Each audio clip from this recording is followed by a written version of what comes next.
ತಲೆಯ ಒಂದು ಕಡೆ ಮಾತ್ರ ವಿಪರೀತ ನೋವು, ಅದರ ಜೊತೆಗೆ ವಾಕರಿಕೆ ಅಥವಾ ಬೆಳಕು ಮತ್ತು ಶಬ್ದ ಕೇಳಿದ್ರೆ ಕಿರಿಕಿರಿ ಆಗತ್ತಾ? ಇದು ಸಾಮಾನ್ಯ ತಲೆನೋವು ಅಲ್ಲ, ಇದು ಮೈಗ್ರೇನ್ ಆಗಿರಬಹುದು.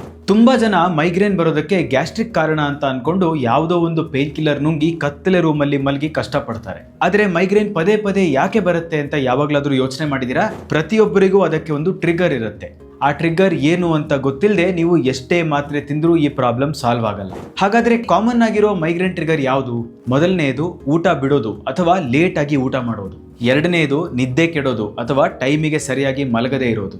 ಮೂರನೆಯದು ವಿಪರೀತ ಬಿಸಿಲು ಅಥವಾ ಸ್ಟ್ರಾಂಗ್ ಆದ ಪರ್ಫ್ಯೂಮ್ ವಾಸನೆ. ನಾಲ್ಕನೆಯದು ಅತಿಯಾದ ಸ್ಟ್ರೆಸ್.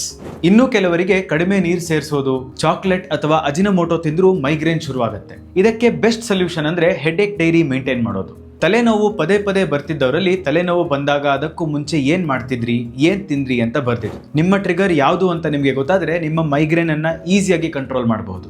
ನಿಮ್ಮ ಟ್ರಿಗರ್ನ ಅವಾಯ್ಡ್ ಮಾಡಿ ಮೈಗ್ರೇನ್ ಇಂದ ದೂರ ಇರಿ. ಇದೇ ರೀತಿಯ ಸಿಂಪಲ್ ಮತ್ತು ಕರೆಕ್ಟ್ ಮೆಡಿಕಲ್ ಇನ್ಫಾರ್ಮೇಷನ್ಗಾಗಿ ನಿಮ್ಮ ಡಾಕ್ಟರ್ ಶ್ರೀಹರಿಯನ್ನ ಫಾಲೋ ಮಾಡಿ.